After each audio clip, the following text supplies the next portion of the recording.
She called me a burden. She said it at my own dinner table, in front of my son, and she smiled when she said it. I didn't yell. I didn't slam my fist down. I just set my fork on the edge of my plate, very carefully, and looked at her. And I thought, there it is. There's the thing I've been pretending wasn't coming. My name is not important. What matters is that I am 63 years old, I built something from nothing, and I made the mistake of believing that love was enough to protect me inside my own family. Let me back up. I spent 31 years in commercial real estate development. Started as a property manager for a mid-sized firm in Charlotte, North Carolina. Worked my way into acquisitions. Eventually broke off on my own in my early 40s with two partners who are both retired now and living quietly somewhere in Florida. We developed mixed-use properties. Retail on the ground floor, residential above. Nothing glamorous. Parking lots that became something useful. Vacant warehouses on the edge of downtown that we turned into loft apartments. I was not a celebrity. I was not on magazine covers. I was just a man who showed up early and stayed late and understood numbers. My wife, Eleanor, was an elementary school teacher for 27 years. She was the kind of woman who remembered the names of every student she ever had. She died 4 years ago. Breast cancer, caught late, gone in 14 months. I won't spend much time on that because I can't. Even now, I can't. We had one son. His name is Brendan. He is 34 years old, and until about 18 months ago, I would have told anyone who asked that he was the thing I was most proud of in my life. Brendan is smart, genuinely smart, the kind of smart that gets you a full scholarship to NC State, then a master's degree from Georgetown, then a position at a financial consulting firm in Washington, D.C. that pays him more at 34 than I was making at 50. I did not spoil him in the way people usually mean when they say that word. He had chores. He had a curfew. He had consequences when he messed up. But I also paid for everything, every single thing, because I could, and because Eleanor and I agreed that we wanted him to have a clean start. No student debt, no scrambling, a foundation. I see now that the foundation and the floor are two different things. A foundation is something you build on. A floor is something you stand on and forget about. I didn't meet Cassandra and forget about. I didn't meet Cassandra until Brendan had been dating her for almost 8 months. He was evasive about it in a way I told myself was just privacy, not secrecy. When he finally brought her to Charlotte for a weekend, she was polished and confident and charming in the way that certain people are charming, the kind where you walk away from the conversation feeling like you talked too much and said too little. She worked in government contracting. She had an opinion about everything. She had a way of listening to you that made you feel like she was already deciding how to use what you were saying. I did not trust my instinct. Eleanor had always been the one in our marriage who read people. I'd lost that compass. They got engaged a year later. Brendan called me on a Tuesday evening and told me over the phone. Not a lunch, not a visit. A phone call. I told him congratulations, and I meant it, or I tried to. I sent flowers to Cassandra's apartment in D.C. the next morning. Lilies, because I didn't know her well enough to know her favorite flower, and lilies seemed safe. The wedding planning began immediately. That's when things started to shift, slowly enough that you could explain it away, one piece at a time. Cassandra's parents were not in a position to contribute financially to the wedding. Her father had been out of work for 2 years following a health issue. Her mother worked part-time. I understood this. I genuinely did. Eleanor and I had gone through lean years ourselves. I told Brendan that I would cover the wedding costs and that he should not worry about it. What I did not anticipate was what not worrying about it would come to mean. The venue alone was $42,000. A restored estate property outside of Annapolis, Maryland. I'd imagined something like what Eleanor and I had.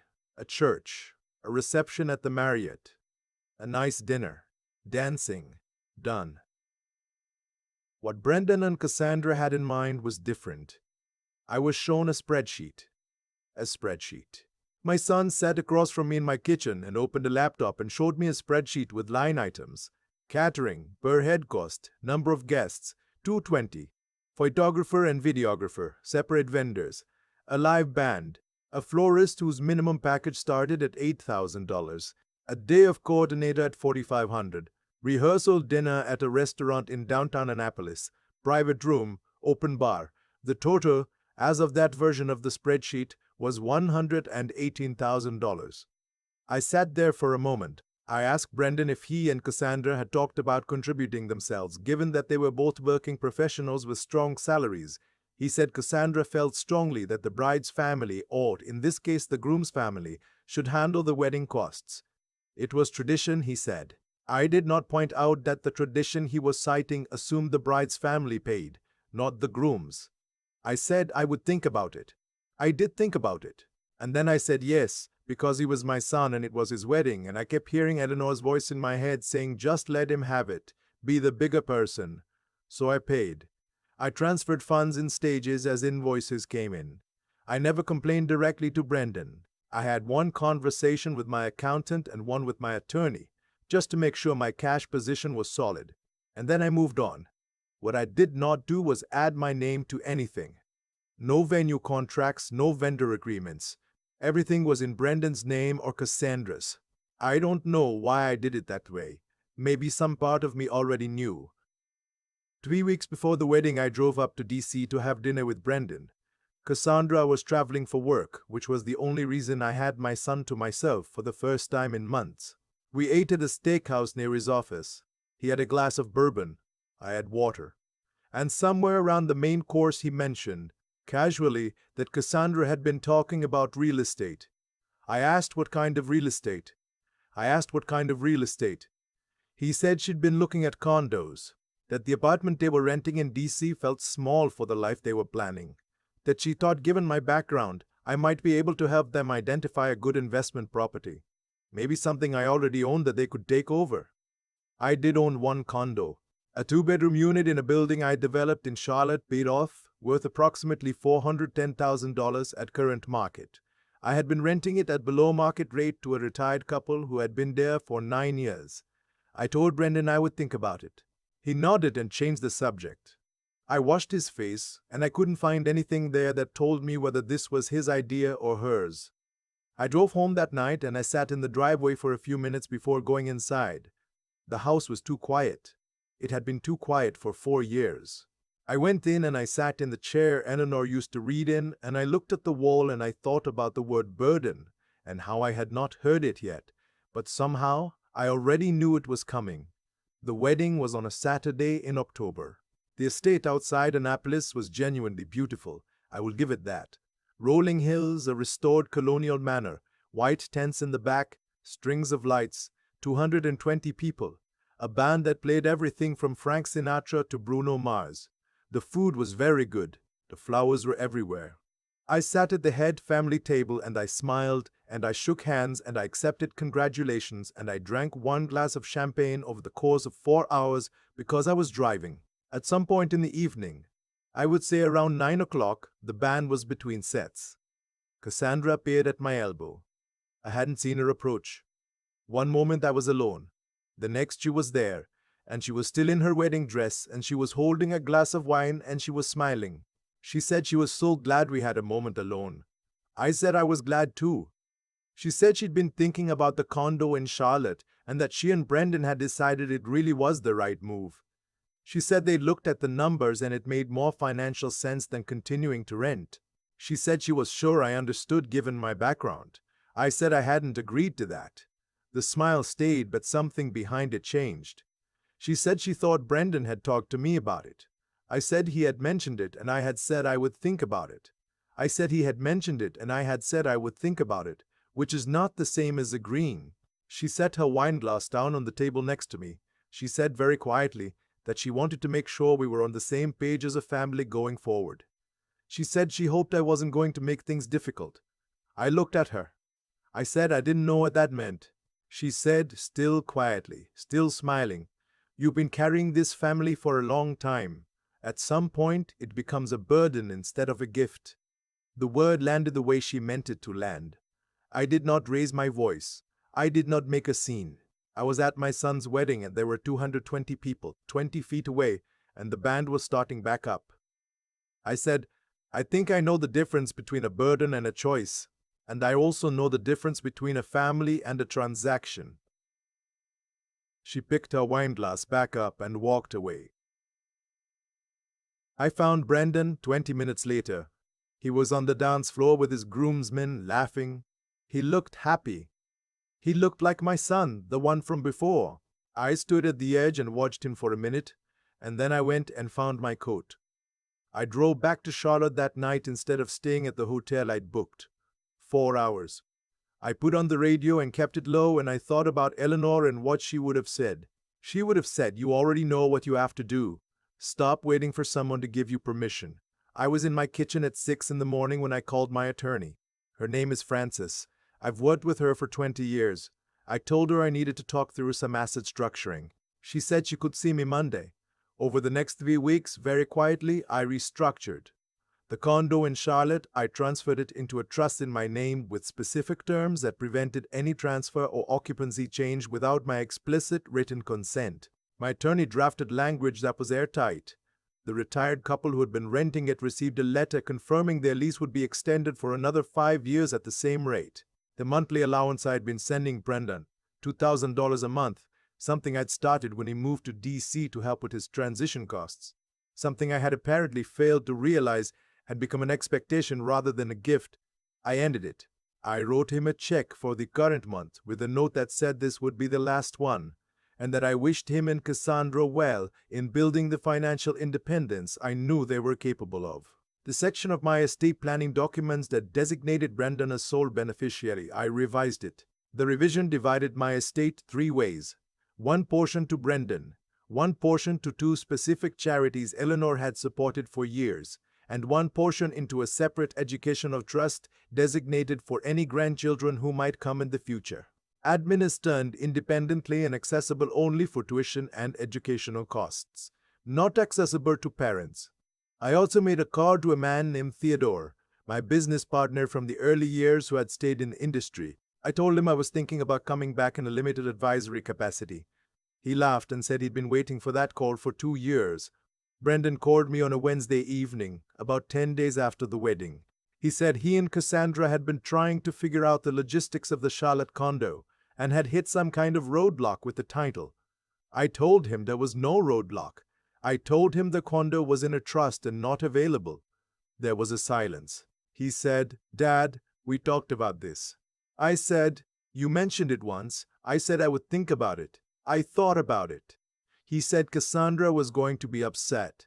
I told him I was sorry to hear that and that I hoped they would find something that worked for them in DC. He said, "Is this because of what happened at the wedding?" I said yes. Another silence. Then he said she had told him I'd been cold toward her all evening. He said he knew this transition was hard for me and that I was probably still grieving his mother and that maybe it would help to talk to someone. He said it gently, the way you say something to a person you've decided is fragile. I let him finish. I said, "Brendan, I love you. I have loved you since the moment you existed. Nothing about that has changed. But I need to tell you what your wife said to me at your wedding because I think we deserve to know, and I think she was counting on you not knowing." I told him exactly what she had said, word for word. I had been repeating it in my head for 10 days, so I had it exactly right. He was quiet for a long time. I said, "I'm not angry at you. I'm not punishing you. I'm making choices about my own life that I should have been making for years. Your mother would have told me to do this much sooner." He said he needed some time. I said I understood. We didn't speak for 6 weeks after that. 6 weeks is a long time when you have one child. I filled it the way I filled empty time for 4 years. Work, projects, the house, a grief support group I'd been going to regularly since Eleanor died. I told the group about Brendan, one of the women there, a retired schoolteacher named Patricia who had lost her husband 8 years ago, looked at me and said, "You know, children don't always forgive their parents for having limits, but they usually come back." She was right, or at least partially right. Brendan called on a Sunday afternoon in December. He was alone. I could tell by how differently he talked without her there. He asked if he could come down for Christmas. I said yes immediately. He asked if he could come alone, just for a few days. I said yes to that too. He arrived on the 23rd. I had put up a tree which I hadn't done in 2 years.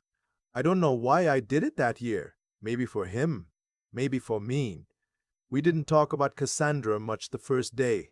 We cooked together. His mother's pot roast recipe, which I've made every Christmas Eve since she died. He remembered every step. We ate at the kitchen table, and he told me about his work, and I told him about my conversations with Theodore about coming back in an advisory role.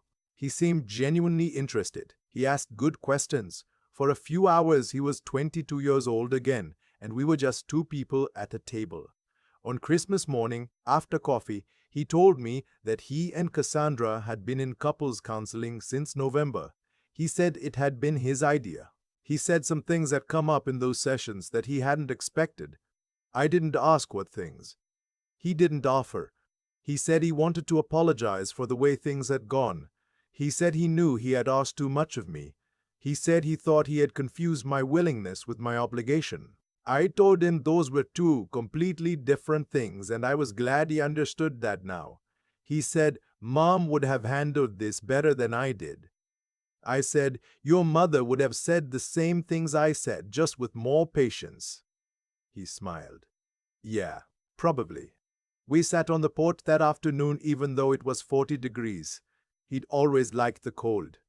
Eleanor had hated it. I used to tease her about being a North Carolina woman with southern cold tolerance. I told Brendan that story, one he'd heard a dozen times, and he laughed in the right places. I don't know what happens next with Cassandra. That's honest. They're working on their marriage in a way that seems genuine, or at least Brendan seems genuine, and that's what I can see from where I stand. I've not had a direct conversation with her since the wedding. I don't know if that will change. What I do know is this. I went to work for 31 years. I raised a son. I loved a woman for 30 years, and I held her hand when she died.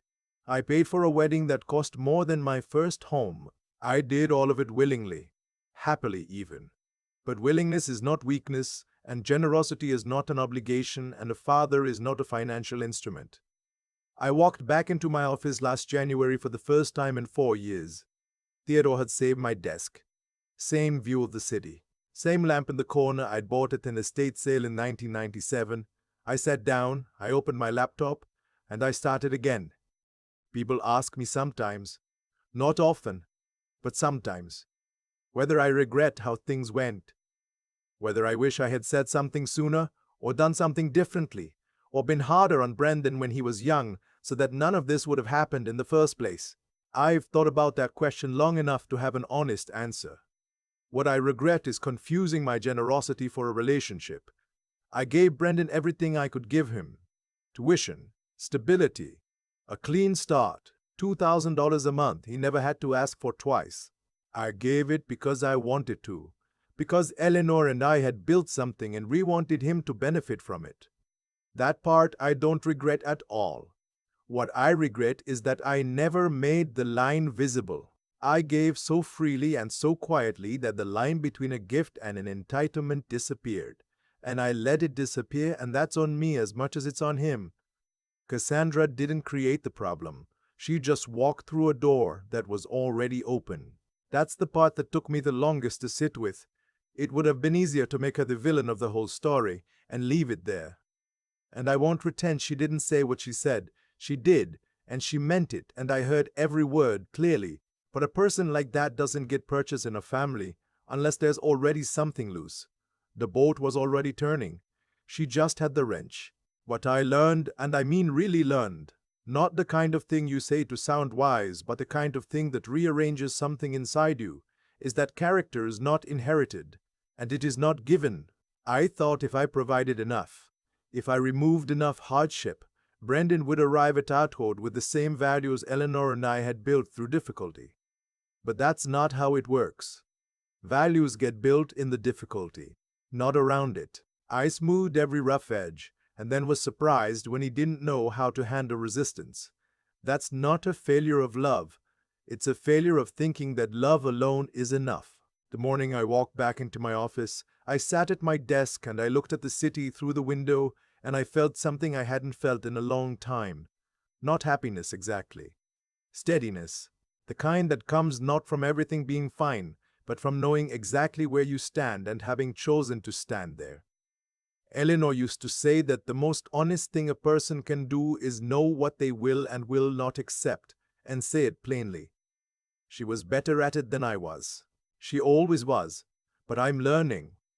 63 years old and still learning how to draw a line and mean it. Brendan came for Christmas. We made his mother's pot roast. He's in counseling. I don't know how his marriage will turn out. And I've made peace with not knowing. What I know is that, for the first time in a long time, when I talk to my son, I hear him talking back. Not performing, not managing me. Just talking. That's worth something. Maybe it's worth everything. I didn't get there by being hard. I got there by finally being honest about what I'd built, what I'd allowed, and what I was no longer willing to accept. If you take nothing else from my story, take that. The moment you name a limit is the moment you stop being managed by people who are counting on you not to. I know that now. I wish I'd known it at 50. But 63 is not too late.